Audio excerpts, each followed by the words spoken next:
mengajak kepada kaum muslimin untuk bayar, menuntut darahnya Utsman bin Affan. Apa jadi tidak akan perang? Sebab Nabi hantarkan Utsman bin Affan untuk berunding, tak ada hak kepada mereka untuk membunuh.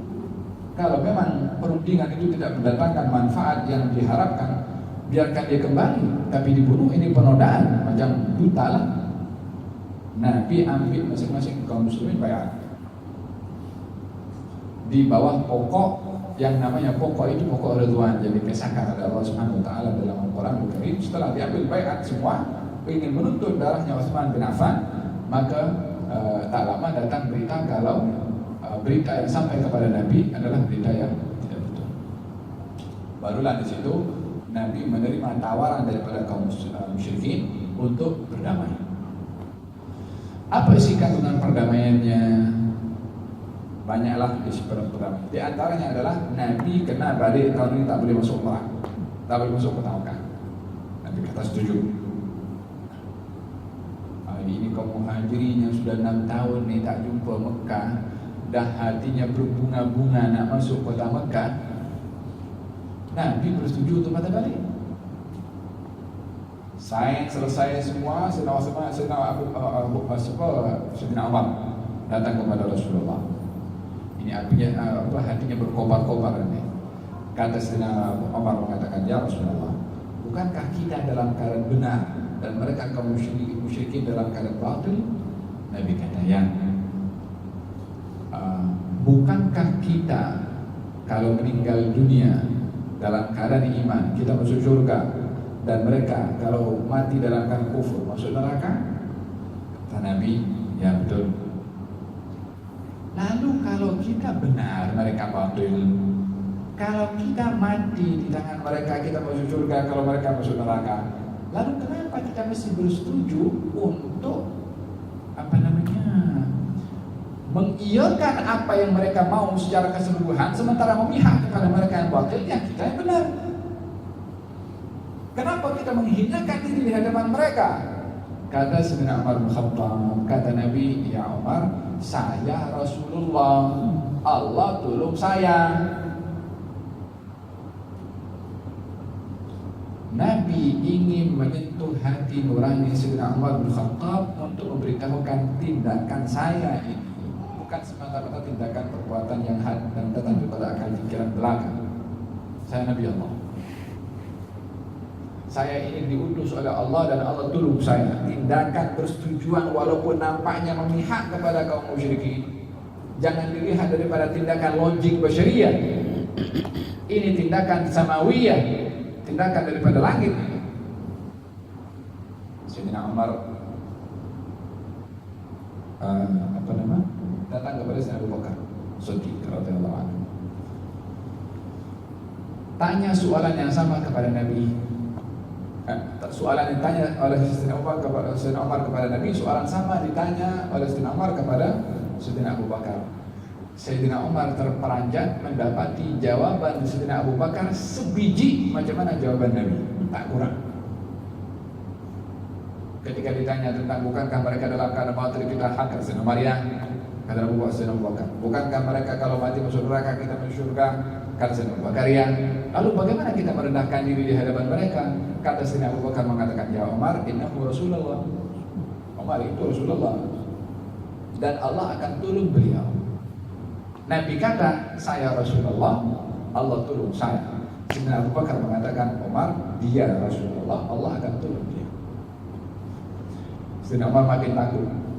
Pasal apa? Pasal jawaban Sayyidina Abu Bakar sebiji macam jawaban Rasulullah. Takut apa-apa datang daripada Allah, wahyu mendedahkan tindakan Sayyidina Umar bin Khattab radhiyallahu anhu wa arda.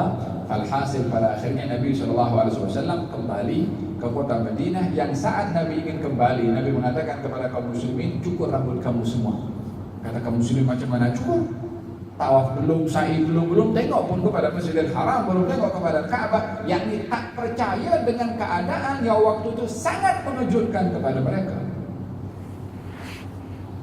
Sayyidina Umar soalan Sayyidina Umar tadi ada yang ketiga. Nah, ini yang pokok permasalahan yang nak diceritakan. Kata Sayyidina Umar, ya Rasulullah, bukankah engkau bagi tahu kepada kami kalau akan masuk ke tanah haram, yakni akan ke tanah suci Mekah dan kita akan cukur rambut dari tahallul. Bukankah itu yang kamu ceritakan kepada kami daripada mimpi kamu? Nabi kata, ya betul. Lalu kenapa tidak masuk? Kata baginda Rasulullah mengatakan, adakah aku mengatakan kepada kamu masuk ke tanah suci Mekah tahun ini? Kata Sayyidina Umar mengatakan, tidak.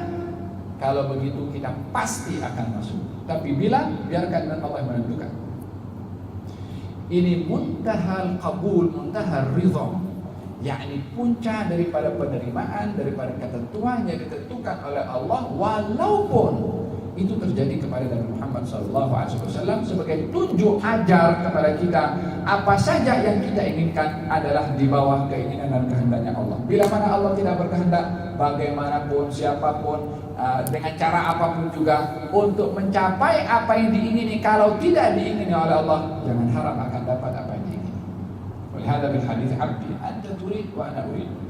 Hambaku, kamu ingin sesuatu, aku pun juga ingin sesuatu. Idza sallamta lima turidu lima urid fa ana akun fima turid. Kalau kamu serah apa yang kamu mahu kepada apa yang aku mahu, aku akan penuhi apa yang kamu mahu. Tapi kena serahkan kemahuan kamu kepada kemahuan aku, yakni Allah Subhanahu wa taala.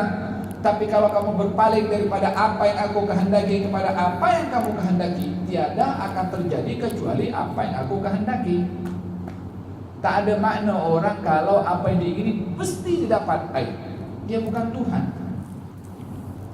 Sementara kehendak kita adalah dipantau oleh kehendaknya Allah Subhanahu wa taala. Hadirin hadirat yang dirahmati oleh Allah Subhanahu wa taala, kejadian yang terjadi kepada Nabi. Nabi dapat berita masuk kota suci Mekah dan Nabi pun ambil langkah untuk pergi. Di perjalanan Allah Subhanahu wa taala berkehendak untuk tidak memasuki kota Mekah.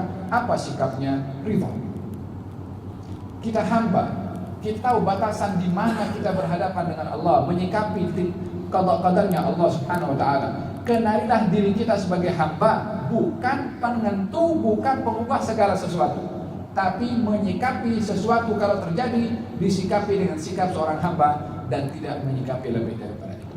Sebagaimana ditunjukkan oleh Nabi SAW. Dengan sikap ini terangkat derajat Rasulullah. Dengan sikap itu ada menerima daripada segala yang ditentukan oleh Allah Subhanahu wa taala. Sikapnya itu menerima, ridha dan tidak komplain. Terkadang, iyalah nak buat macam mana? Nak buat macam mana? Ini belum ridha lagi. Kalau sudah ditentukan oleh Allah Subhanahu wa taala, alhamdulillah, hanya ridha. Kalau disikapinya di dalam hati masih ada macam mengganjal, tak puas hati, belum ridha. Sikapilah segala yang ditentukan oleh Allah dengan ridha, maka dia akan mendapatkan kedudukan yang begitu tinggi, seperti mana kepribadian Nabi itu mulia dan agung di sisi Allah.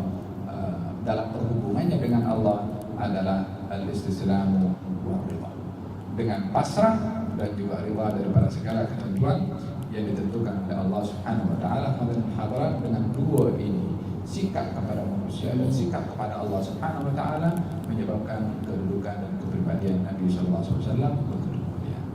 Kita berdoa kepada Allah Subhanahu wa taala pada subuh pagi hari ini, semoga Allah Subhanahu wa taala memberikan pencerahan kepada kita di dalam memahami cara interaksi muamalah kita dengan Allah Subhanahu wa taala, untuk diperkenalkan diri kita sebagai hamba yang pasrah, yang ridha, yang tahu batasan mana seorang hamba itu mesti berdiri, untuk mengenal lebih dalam dan lebih luas tentang keagungan dan kebesaran Allah Subhanahu wa taala. Man arafa nafsahu wa arafa rabbahu, siapa orang kenal kepada jati dirinya sebagai hamba, dia akan kenal kepada Tuhannya sebagai Tuhan.